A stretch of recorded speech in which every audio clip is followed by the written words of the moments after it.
Morning all of you.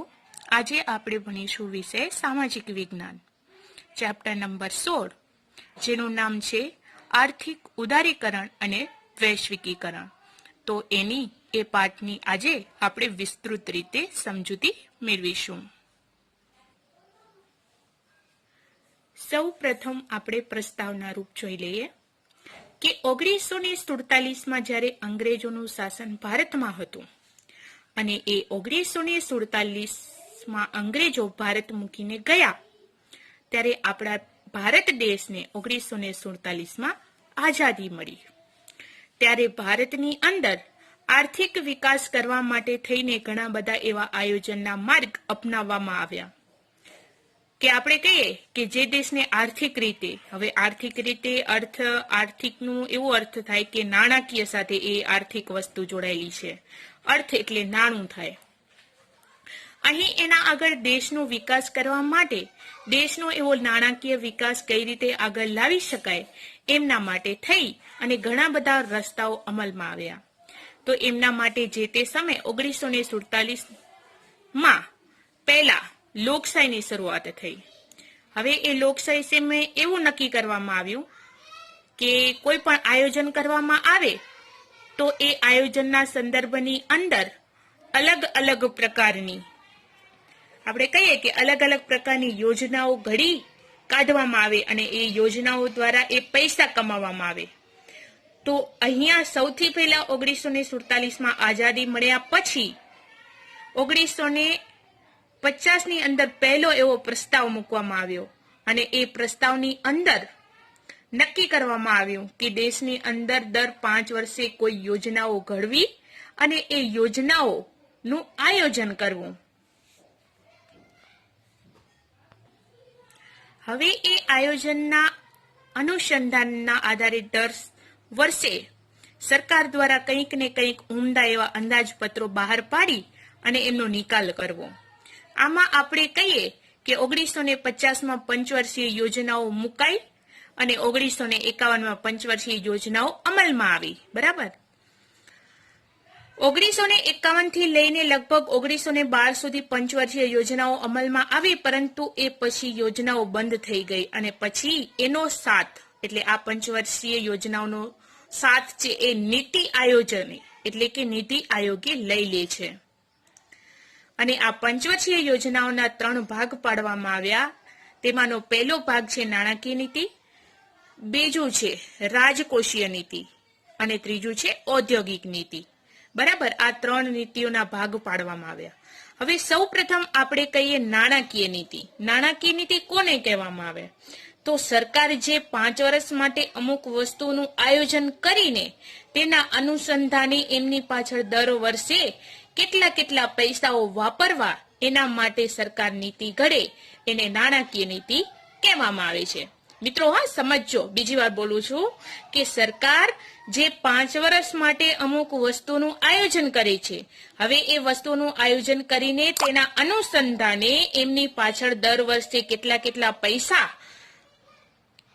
વાપરવામાં આવ્યા એના માટે સરકાર જે નીતિ ઘડે એને નાણાકીય નીતિ કહેવામાં આવે છે. હવે બીજો પોઈન્ટ છે, બીજો ભાગ રાજકોષીય નીતિ. કોને કહેવામાં આવે? તો સરકારની આવક અને ખર્ચ અંગેની નીતિ. સરકારને કેટલી આવક થાય છે અને એના સંદર્ભમાં સરકાર કેટલો ખર્ચ કરે છે એનું જે સરવૈયું એટલે કે સરવાળો, એ સરવૈયાને આપણે રાજકોષીય નીતિ તરીકે ઓળખી શકીએ છીએ. હવે ત્રીજી વસ્તુ છે ઔદ્યોગિક નીતિ. ઉદ્યોગો દ્વારા સરકાર નીતિ ઘડવામાં આવી, એટલે ઉદ્યોગો દ્વારા સરકાર જે નીતિ ઘડવામાં આવી છે અને એ નીતિ વિષયક વાતો કઈ છે અને સરકારે કરેલા પ્રયત્નોની બાબતોની નોંધ આપણે અહીં લેવાની છે.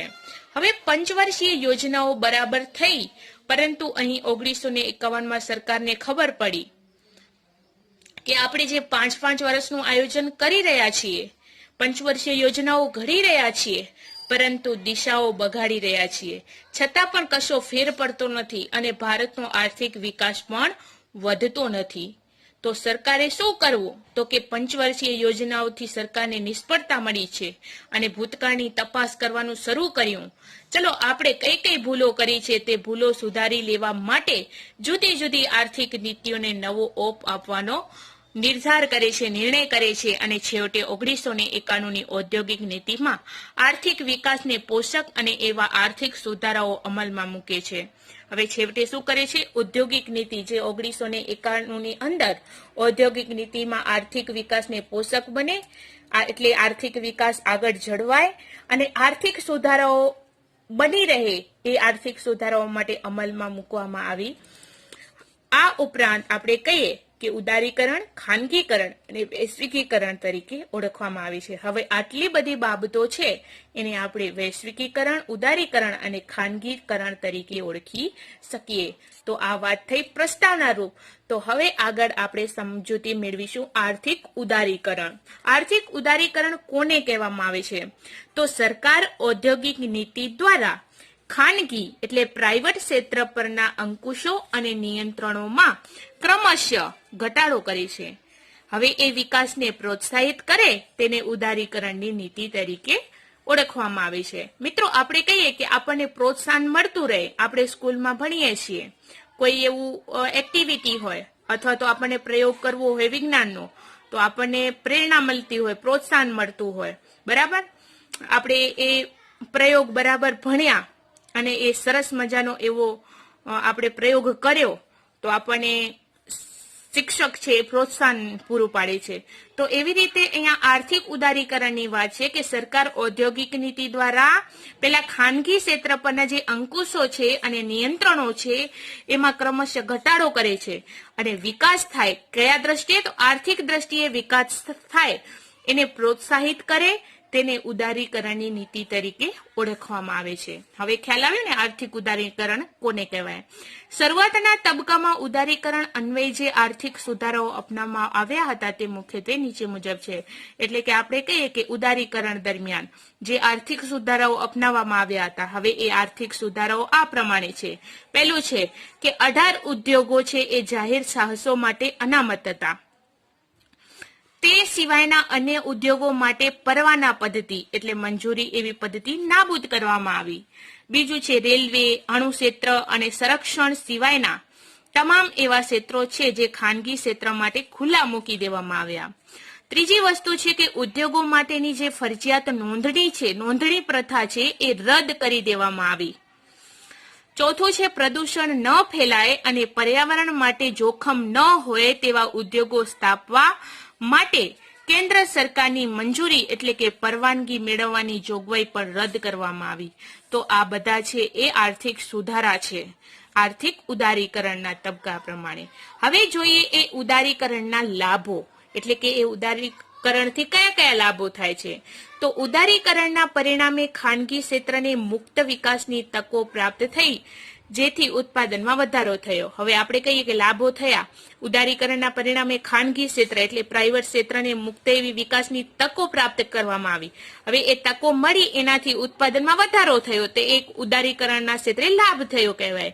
બીજું છે ઉદારીકરણની નીતિનો સ્વીકાર કરવાથી વિદેશ વેપારને બળ મળવાનું શરૂ થયું અને વિદેશ વેપારમાં વૃદ્ધિ થઈ. આપણે કહીએ કે ઉદારીકરણનો નીતિનો સ્વીકાર થયો. હવે વિદેશમાં જે વેપાર છે એ જાય છે, વિદેશ વેપાર ચાલુ હોય, તે વેપારને વિદેશોમાં વેપારને બળ મળવાનું શરૂ થઈ ગયું અને એ બળ મળવાનું શરૂ થઈ ગયું એના પરિણામે વિદેશમાં વેપાર કરવાની વૃદ્ધિ એટલે કે વિકાસ થવા લાગ્યો. ત્રીજી વસ્તુ છે વિદેશ વેપારમાં વધારો થવાથી વિદેશી હુનિયામણની અનામતમાં પણ વધારો થયો. હવે વિદેશ વેપારમાં વધારો થયો, આથી વિદેશી હુનિયામણ એની પણ અનામતમાં વધારો થાય છે, એટલે કે આપણે કહીએ કે આવકમાં પણ વધારો થાય. ઉદારીકરણના પરિણામે દેશમાં આંતરમાળખાકીય સગવડોમાં પણ વધારો થયો. હવે ઉદારીકરણના પરિણામે આપણા દેશમાં જે આંતરમાળખાકીય એવી સગવડો છે એમાં પણ વધારો જોવા મળ્યો. તો આ ઉદારીકરણના લાભો છે. હવે ઉદારીકરણના ગેરલાભો કયા કયા છે? તો ખાનગી ક્ષેત્ર પરના અંકુશો ઘટવા છતાં ઇજારાશાહીના વલણોમાં ઘટાડો થઈ શક્યો નથી. બીજું છે માત્ર ઔદ્યોગિક ક્ષેત્ર પર જ ધ્યાન આપવાથી ભારત કૃષિ ક્ષેત્રે વિકાસમાં પાછળ રહ્યું છે. હવે ઉદ્યોગોના ક્ષેત્ર ઉપર આપણે ધ્યાન મૂક્યું, ભારત દેશના લોકો ધ્યાન આપે છે વધારે ઉદ્યોગો ઉપર, આથી જે કૃષિ ક્ષેત્રનો વિકાસ છે એ પાછળ રહી જાય છે, તો એ એક નુકસાન કહેવાય, ગેરફાયદો કહેવાય. પછી ત્રીજું છે આવકની અસમાનતામાં વધારો થયો, એટલે કે જે આવક આપણને મળતી હતી તો એના કારણે આપણે કૃષિ ક્ષેત્રે પણ વિકાસ ન સાધી શક્યા. હવે ઉત્પાદન થાય, ઓછું થાય તો આપણને આવક પણ ઓછી મળે, એના થકી આવકની અસમાનતામાં પણ વધારો થાય છે, એટલે કે પૂરતા પ્રમાણમાં આપણને આવક મળતી નથી. ચોથું છે આયાત વધવાથી અને નિકાસો ઘટવાથી વિદેશી દેવામાં વધારો થયો. હવે આપણે કહીએ કે આયાત વધી ગઈ છે અને આપણે કોઈ વસ્તુનું નિકાસ કરીએ, આપણે કહીએ ને કે આયાત કરીએ છીએ, એક દેશમાંથી બીજી દેશમાં આપણે વસ્તુ હલાવીએ છીએ, બરાબર. હવે એ આપણે આયાત કરતા હોઈએ, વસ્તુ બીજા દેશમાં હલાવતા હોઈએ, તો આપણે કહીએ કે આપણી આવક ઘટી જાય. આનાથી નિકાસો ઘટવાથી વિદેશી દેવામાં પણ વધારો થયો છે. હવે આપણે નિકાસો કરીએ છીએ, વસ્તુ આપણને એટલી પ્રમાણમાં નથી મળતી, આથી એ કોઈ પણ વિદેશમાં વસ્તુ છે એ ઉત્પાદન ઓછું હોય તો આપણે વસ્તુઓ પણ ઓછી મોકલીએ, તો એ આપણે કહીએ કે નિકાસ થાય છે, એ નિકાસ ઘટી જાય છે, આથી વિદેશમાં એ આવકમાં પણ વધારો થઈ જાય છે, એટલે વિદેશોમાં આપણને ફાયદો એટલો મળતો નથી. હવે બીજો પોઈન્ટ જોશું, ખાનગીકરણ. ખાનગીકરણ કોને કહેવામાં આવે છે? ખાનગીકરણ એટલે એવી પ્રક્રિયા કે જેમાં રાજ્ય હસ્તકના ઔદ્યોગિક સાહસોની માલિકી અથવા તેનું સંચાલન ખાનગી ક્ષેત્રને સોંપી દેવામાં આવે છે. હવે આ ખાનગીકરણ બે માર્ગે થઈ શકે છે. ખાનગીકરણ કોને કહેવામાં આવે છે? તો આમ તો આપણે કહીએ કે સરકારી નહીં પરંતુ પ્રાઇવેટ. ખાનગીકરણ એટલે એવી પ્રક્રિયા કે જેમાં રાજ્ય હસ્તકના જે ઔદ્યોગિક એટલે કે રાજ્યના હાથ નીચે જે ઔદ્યોગિક સાહસોની માલિકી છે, ઉદ્યોગો ક્ષેત્રની જે માલિકી છે અથવા એનું જે સંચાલન છે, આપણે કહીએ ને કે આપણી સ્કૂલ છે એનું સંચાલન કોણ કરે એટલે સંભાળે, તો એનું સંચાલન છે એ ખાનગી ક્ષેત્રને સોંપી દેવામાં આવે છે. કોઈ પણ ઔદ્યોગિક સાહસની માલિકી અથવા તો એનું સંચાલન કોને સોંપી દેવામાં આવે છે? ખાનગી ક્ષેત્રને સોંપી દેવામાં આવે છે, આથી એને ખાનગીકરણ કહેવામાં આવે છે. ખાનગીકરણના બે માર્ગે થઈ શકે છે, મતલબ બે જગ્યાએ થઈ શકે છે ખાનગીકરણ. પહેલું છે કે પહેલા જે ક્ષેત્રો જાહેર સાહસો માટે અનામત રાખ્યા હોય તે ક્ષેત્રો ખાનગી વિભાગ માટે ખુલ્લા મૂકવામાં આવે છે.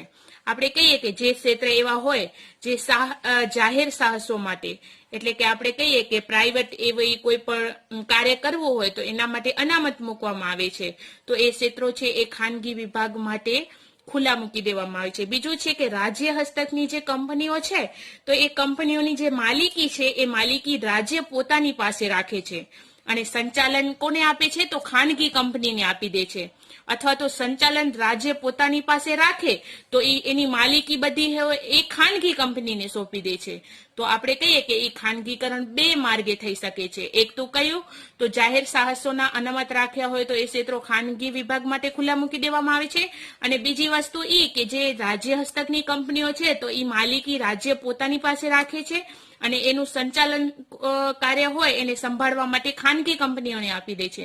અને બીજી રીતે પણ થઈ શકે કે સંચાલન જો રાજ્ય પાસે હોય તો એ માલિકી કોને આપી દે છે? ખાનગી કંપનીઓને આપી દે છે સરકાર.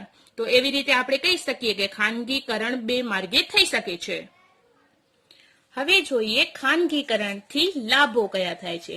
ખાનગીકરણની નીતિના કારણે દેશમાં ઉદ્યોગ ક્ષેત્રે ઉત્પાદકીય એકમોની સંખ્યામાં વધારો નોંધાયો છે. હવે આપણે કહીએ કે ખાનગીકરણની નીતિના કારણે દેશમાં ઉદ્યોગોના ક્ષેત્રે, ખાસ કરીને ઉદ્યોગોના ક્ષેત્રે ઉત્પાદન વધી ગયું છે, ઉત્પાદકીય એકમોની સંખ્યામાં વધારો થયો છે, એ નોંધાયો છે, તો આપણે કહીએ કે ખાનગીકરણના ક્ષેત્રે લાભ થયો કહેવાય. બીજું છે ખાનગીકરણના પરિણામે મૂડીગત અને વપરાશી વસ્તુઓના ઉત્પાદનમાં વધારો થયો છે. હવે કોઈ પણ એવી વસ્તુ હોય, બરાબર, આપણે કહીએ કે ઉત્પાદનમાં વધારો થયો છે, એના પરિણામે ખાનગીકરણ ક્ષેત્રે જે મૂડી છે અને વપરાશી વસ્તુઓ છે એ ઉત્પાદનમાં પણ વધારો થઈ ગયો છે, એટલે મૂડી પણ વધે છે અને વપરાશી જે ચીજ વસ્તુઓ છે એના પણ ઉત્પાદનમાં વધારો થઈ ગયો છે, તો એ પણ એક ખાનગીકરણ ક્ષેત્રે લાભ થયો કહેવાય. ત્રીજી વસ્તુ છે જાહેર ક્ષેત્રના એકમોનું ખાનગીકરણ થવાથી જાહેર ક્ષેત્રના એકમોની કાર્યક્ષમતામાં સુધારો થાય છે. હવે આપણે કહીએ કે કામ કરવાની જે ક્ષમતા છે, હવે એ જાહેર ક્ષેત્રના એકમો છે એમાં કામ કરવાની ક્ષમતામાં પણ સુધારો થાય છે. કોઈ પણ કામ કંપનીમાં ચાલુ હોય તો એમાં પણ સુધારો થઈ ગયો છે. એનું કારણ છે ખાનગીકરણ. ખાનગીકરણના ગેરલાભો એટલે કે આપણે કહીએ કે ફાયદાઓ નહીં પણ એ નુકસાન, ગેરમાર્ગે એનો ગેરલાભ શું થાય, તો એના ક્ષેત્રે શું નુકસાન થાય તો ખાનગીકરણના પરિણામે આર્થિક સત્તાનું કેન્દ્રીકરણ થયું છે, જેનાથી ઇજારાશાહીને વેગ મળ્યો છે. બીજું છે ખાનગીકરણથી નાના ગૃહ ઉદ્યોગોનો વિકાસ યોગ્ય રીતે થઈ શક્યો નથી, માત્ર મોટા ઉદ્યોગોને જ લાભ મળ્યો છે. હવે આપણે કહીએ કે નાના ગૃહ ઉદ્યોગો હોય, ગૃહ ઉદ્યોગો એટલે આપણે કહીએ કે ખાખરા વણવાના, પાપડ બનાવવાના, એવા નાના નાના જે ઉદ્યોગો હોય એનો વિકાસ યોગ્ય રીતે નથી થઈ શક્યો, જેટલો આપણને જોઈએ એટલો નથી થઈ શક્યો. હવે એ માત્ર મોટા એવા ઉદ્યોગો હોય એને જ લાભ મળ્યો છે, તો એક નુકસાન થયું કહેવાય. ખાનગીકરણના પરિણામે ભાવો અંકુશમાં રહ્યા નથી, એટલે આપણે કહીએ કે એક જ ભાવો નથી રહ્યા, અંકુશમાં નથી રહ્યા ખાનગીકરણના પરિણામે, જેથી ભાવ વધારાની સમસ્યા ઊભી થઈ છે. એટલે આપણે કહીએ કે વસ્તુ પાછળ આપણને પૂરતા પ્રમાણમાં ભાવો મળતા નથી. કોઈ પણ વસ્તુ આપણે ઉત્પાદન પ્રાપ્ત કરી અને વસ્તુ વેચવા જઈએ તો એ ભાવો છે એ અંકુશમાં ન હોય, એટલે કે ભાવ વધારાની એવી સમસ્યા હોય એ ઊભી થવા જોવા મળે છે આપણને. તો એક ખાનગીકરણનો ગેરલાભ થયો કહેવાય, એટલે કે નુકસાન થયું કહેવાય. હવે જોઈએ વૈશ્વિકીકરણ. વૈશ્વિકીકરણ કોને કહેવામાં આવે? વૈશ્વિકીકરણ એટલે દેશના અર્થતંત્રને વિશ્વના અર્થતંત્ર સાથે જોડવાની પ્રક્રિયા કે જેના પરિણામે વસ્તુઓ, સેવાઓ, ટેકનોલોજી અને શ્રમનો પ્રવાહ વિશ્વમાં સરળતાથી પ્રાપ્ત થાય. હવે આપણે કહીએ કે વૈશ્વિકીકરણ દેશના અર્થતંત્ર છે એ અર્થતંત્રને જે વિશ્વનું અર્થતંત્ર છે એની સાથે જોડી દેવાની પ્રક્રિયા, બરાબર.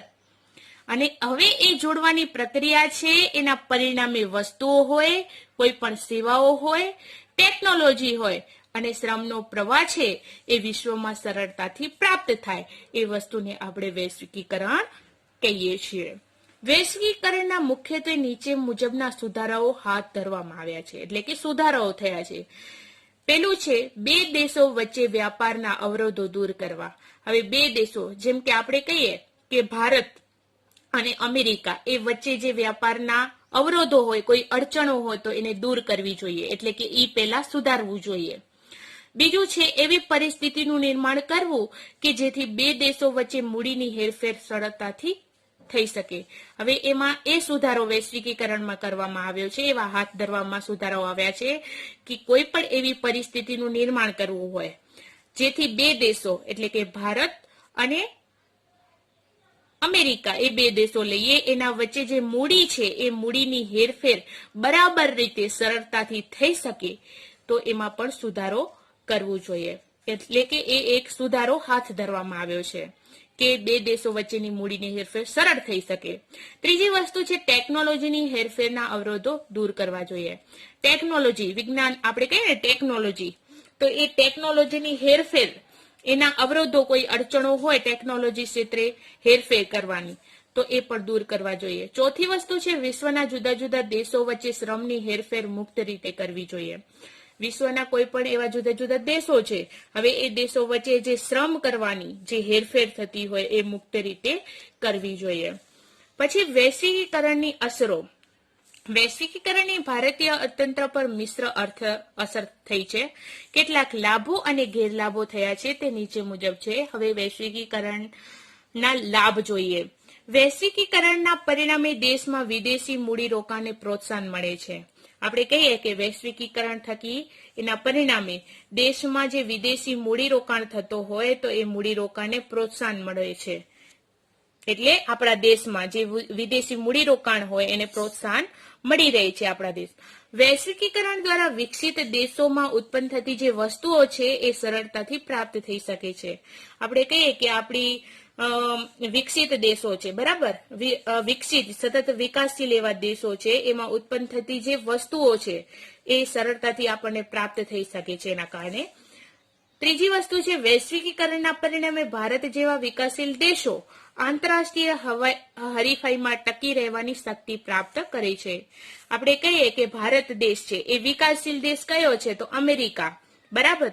તો એના સાથે આંતરરાષ્ટ્રીય હરીફાઈમાં કોઈ પણ આંતર લેવલ ક્ષેત્રે હરીફાઈ હોય તો એનામાં ટકી રહેવાની શક્તિ પણ એ પ્રાપ્ત કરી શકે છે આપણો દેશ ભારત. પછી એના ગેરલાભ એટલે નુકસાન.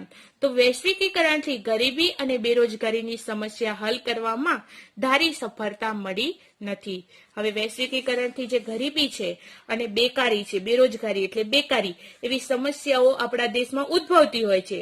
એનો હલ એટલે કે નિકાલ કરવામાં આપણને સફળતા જોઈએ એટલી મળી શકી નથી.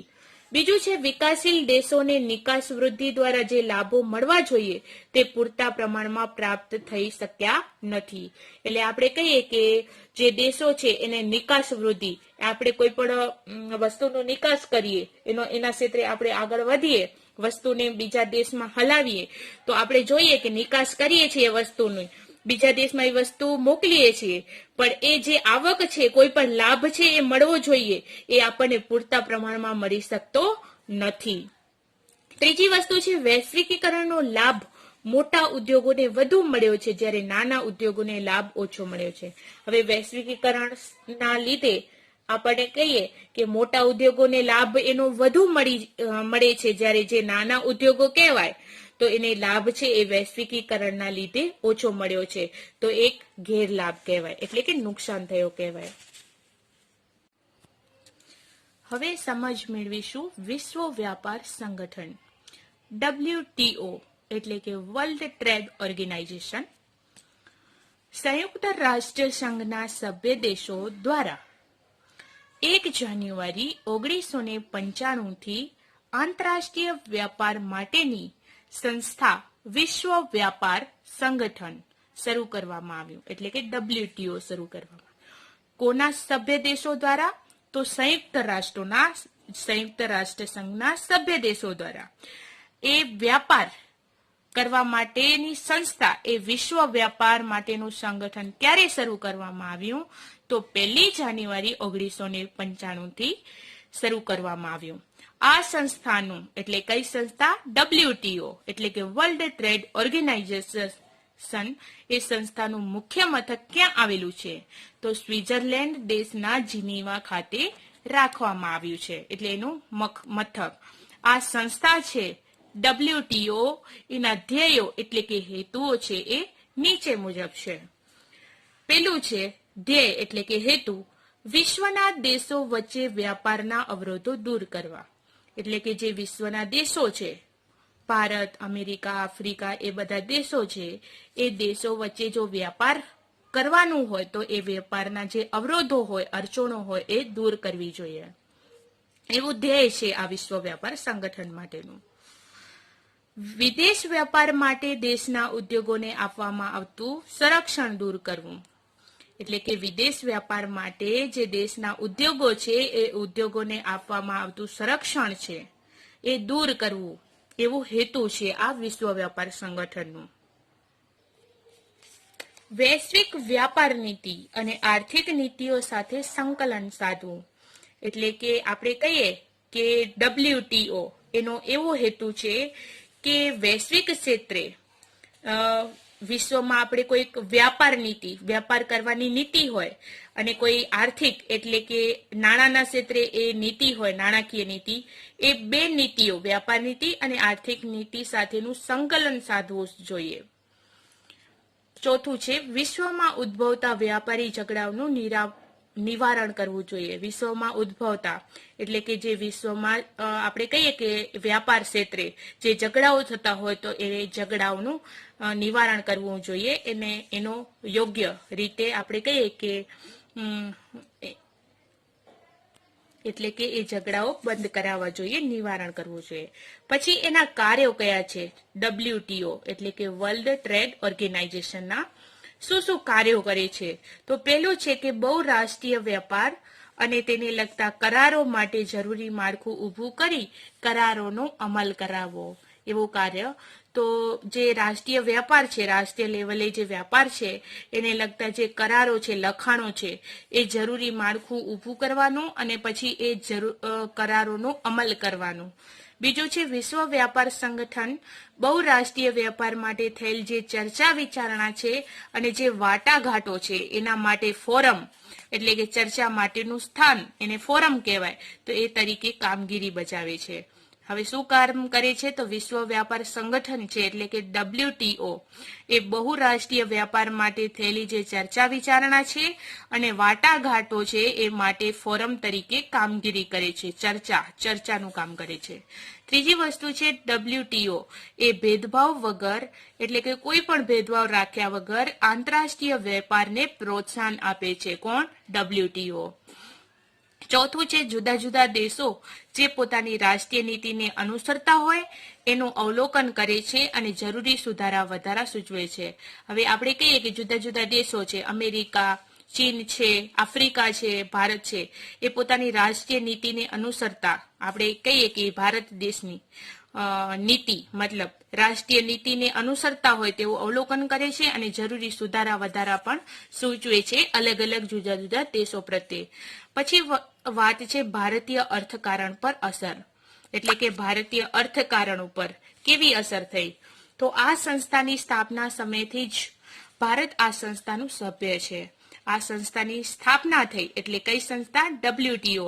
એની સ્થાપના થઈ એ સમયથી જ ભારત આ સંસ્થાનું સભ્ય છે. આથી ભારત પર આ સંસ્થાનો કેવા પ્રભાવ પડશે અથવા તો ભારતને કેવા પ્રકારના લાભો મળશે તેની ચર્ચા મુખ્યત્વે નીચે મુજબ કરવામાં આવી છે. એટલે કે ભારતને કેવા પ્રકારના લાભો મળશે અથવા તો એ સંસ્થાનો કેવો પ્રભાવ પડશે ભારત ઉપર, તો એની ચર્ચા નીચે મુજબ કરવામાં આવી છે. સૌ પ્રથમ જોઈએ પહેલી વસ્તુ, વિશ્વ વ્યાપારમાં ભારતનો હિસ્સો 0.5% હતો. મિત્રો કેટલું ઓછું કહેવાય. વિશ્વ વ્યાપારમાં, આખા વિશ્વના વ્યાપારમાં ભારતનો હિસ્સો વ્યાપાર ક્ષેત્રે 0.5% હતો. આંતરરાષ્ટ્રીય વેપારમાં વધારો થવાથી આપણી નિકાસોમાં જંગી વધારો થયો છે. આપણે કહીએ કે આંતરરાષ્ટ્રીય ક્ષેત્રે આપણે વેપાર કરતા થઈ ગયા, હવે એમાં વેપારમાં વધારો થયો એટલે આપણી નિકાસો વધી, એટલે કે કેટલી વધી? ઘણી બધી વધી. અને તેના પરિણામે વિશ્વ વ્યાપારમાં ભારતનો હિસ્સો વધીને 1%થી વધુ થયો.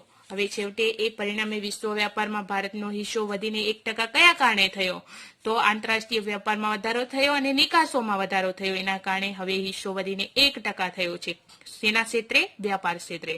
બીજી વસ્તુ છે WTO ના સભ્ય પદે રહેવાથી આપણી તૈયાર વસ્ત્રોની નિકાસમાં વધારો થશે.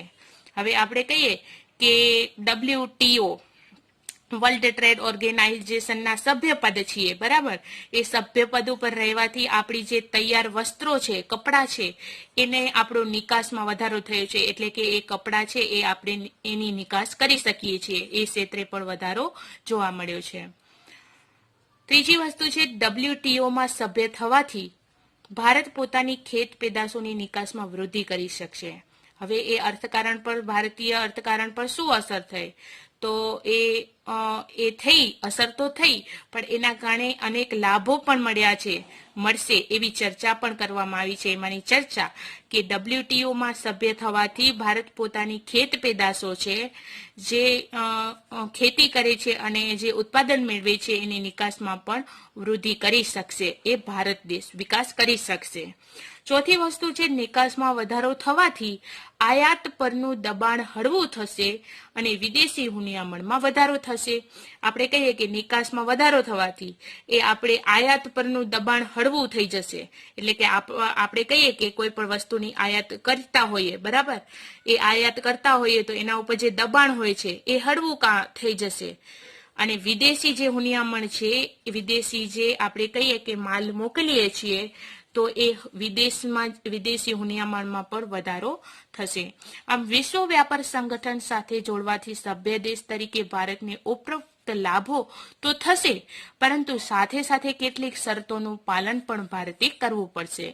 આપણે કહીએ કે વિશ્વ વ્યાપાર સંગઠન WTO દ્વારા એ આપણે એમાં જોડીએ, સભ્ય તરીકે જોડાઈએ તો ભારતને ઉપરોક્ત લાભ થશે. આ ઉપરાંત અનેક એવી શરતો હશે એનું પણ ભારતને પાલન કરવું પડશે. ખાસ કરીને ભારત પોતાની આંતરમાળખાકીય સગવડો કેટલી ઝડપથી વધારે છે અને વિકસિત દેશો ભારત સાથે કેટલે અંશે સહકારથી વર્તે છે આ બાબત તેના ઉપર આધારિત છે. હવે ખાસ ભારતના લોકોને એ જોવાનું છે કે આંતરમાળખાકીય જે સગવડો છે એ કેટલી ઝડપથી વધે છે અને જે વિકસિત દેશો છે એ વિકસિત દેશો ભારત સાથે કેટલા અંશે, કેટલા પ્રમાણમાં એ સહકારથી, ભાવથી રહે છે, વર્તન કરે છે એ બાબત તેના ઉપર આધારિત છે. હવે જોઈએ ટકાઉ વિકાસ એટલે કે સુપોષિત વિકાસ. ટકાઉ વિકાસની વ્યાખ્યા મુજબ ભાવિ પેઢીની જરૂરિયાતો પૂરી પાડવાની ક્ષમતાને નુકસાન પહોંચાડ્યા સિવાય વર્તમાન પેઢીની જરૂરિયાતો સંતોષવી.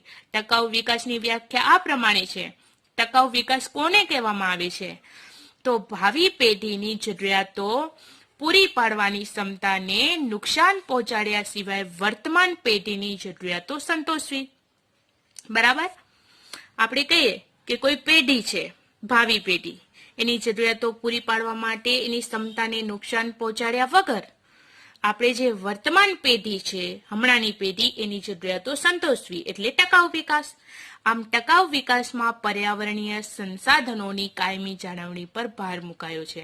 એટલે આપણે કહીએ કે અમુક જે ટકાઉ વિકાસ થતો હોય, સુપોષિત વિકાસ, એના માટે આપણે કહીએ ખાસ કરીને તો પર્યાવરણીય જે સંસાધનો છે એ સંસાધનોની કાયમી જાળવણી કરવી જોઈએ, એના ઉપર ભાર મૂકવામાં આવ્યો છે. માનવ સૃષ્ટિની આસપાસ કુદરત અને માનવ સર્જિત આવરણ એટલે કે પર્યાવરણ, એના ઉપર પડેલી જે ગંભીર અસરો છે એના કારણે ટકાઉ વિકાસનો ખ્યાલ છે એ વિકસ્યો છે. આજની પેઢી છે એ જે વિકાસ સાધ્યો છે, જે ઝડપથી વિકાસ સાધી રહી છે, તેને ભવિષ્યમાં ટકાવી શકાય તેમ નથી. હવે હમણાંની પેઢી છે એ વિકાસ સાધ્યો છે, આગળ વધ્યો છે વિકાસ, પરંતુ ઝડપથી વિકાસ સાધી રહી છે એટલે કે ઝડપથી વિકાસ સાધી રહી છે, તો ભવિષ્યમાં જે પેઢી હશે એ વિકાસને ટકાવી શકાય એમ નથી. એટલે ભવિષ્યની પેઢી માટે વર્તમાન પેઢી જે સગવડો ભોગવી રહી છે, એટલે કે હમણાંની પેઢી છે એ સગવડો ભોગવી રહી છે, તે જ સગવડો કદાચ ભાવિ એટલે કે આગળની પેઢીને પ્રાપ્ત થાય તેમ નથી તેવો ભય છે એ આપણને મનમાં સતાઈ રહ્યો છે. આર્થિક વિકાસના કારણે કુદરતી સંસાધનોનું પ્રમાણ પણ ઘટે છે અને તેની ગુણવત્તા પણ ઓછી થઈ જાય છે. આ પરિસ્થિતિમાં વિકાસના ખ્યાલમાં પરિવર્તન જરૂરી બની ગયું છે. આજનો વિકાસ અને તેના કારણે પર્યાવરણ પર થતી જે અસરો છે એનો અભ્યાસ ટકાઉ વિકાસના ખ્યાલ હેઠળ કરવામાં આવી છે. તો આ થયું ટકાઉ વિકાસ એટલે સુપોષિત વિકાસ.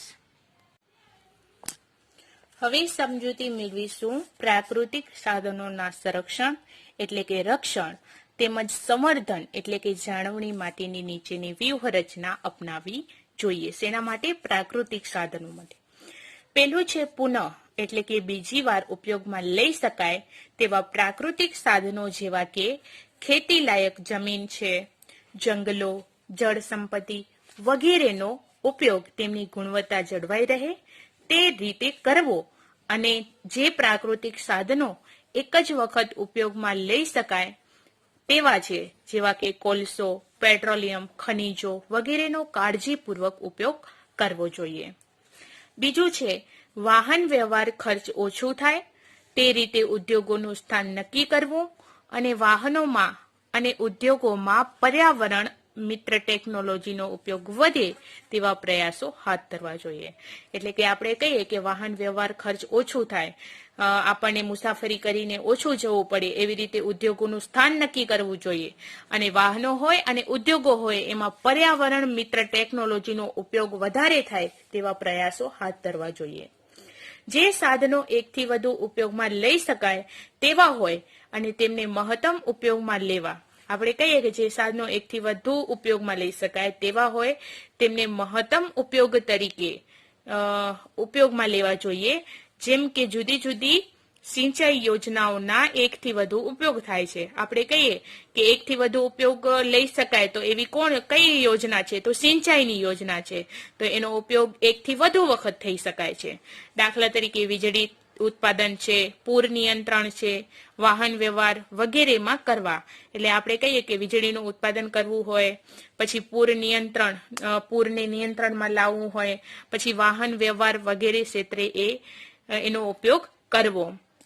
ચોથું છે પ્રાકૃતિક સાધનોનો દુરુપયોગ ન થાય.